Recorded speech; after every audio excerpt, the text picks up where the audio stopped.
Hi, so today's topic is going to be about drug abuse and daydreaming addiction.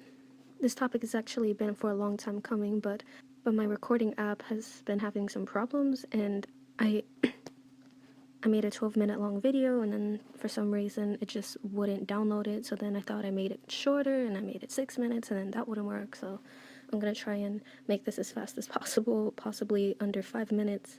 So let's just get right into it. I'm not actually going to talk about how I started my drug addiction and how it all started. I'm just going to talk about how I got out of it and tips for you to get out of any addiction you may have, even if it's just maladaptive daydreaming. So let's get into it. A little bit of short insight on me and my drug addiction.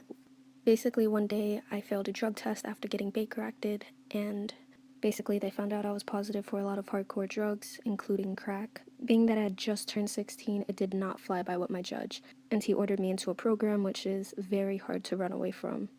Very hard. I ended up having to start my time all over again, so a 6-month program turned into 11 months. And my mind became so much more clear the longer I was away from drugs and the longer I was staying sober, my system was getting cleaned. And I realized that the mindset that I had then was horrible and I had no control over my own thoughts. And the reminder of how scary that was is what still keeps me off of drugs today. As for daydreaming, that's something that I haven't stopped. It sort of has been a problem for me. But I suggest to you, one of the first ways to quit daydreaming is to give yourself time to do other things. You'll be surprised on how clear your mind can be when you're not constantly in daydreaming mode.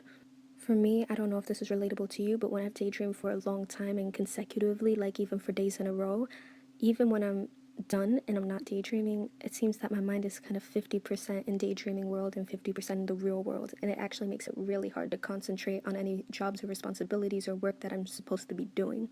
And so I know there's times that I need to be completely focused, even if it's for the smallest bit of time a day. And sometimes it's kind of painful, like not literally, but just really painful to just kind of like keep yourself in a world that's like so painfully boring. And it's like just being in a clear mind makes me like itch to daydream. And I don't know if that's something guys can relate to. If it is, let me know, please. I'm actually starting to run out of time, so I'm going to run into the next points a little bit faster. Another way into helping you segue off of daydreaming, or any other addiction for the matter, is to tell somebody, even if they don't know exactly what you're going through. And as a matter of fact, that's better, because if somebody's struggling with the same thing you're struggling with and you want them to help you out of it, it's going to be damn near impossible. Yeah, you guys can both support each other as you both are trying to get out of it, but if they're not out of it, they can't give you that third party advice, if that makes sense. My last tip for daydreaming specifically is to record yourself. It doesn't have to be with a camera, it can just be a timer, and try to see on average how much you daydream a day. I asked this on Instagram, and most people said for 3 to 5 hours versus 1 to 2 hours or 6 to 10 hours, so that seems to be the average.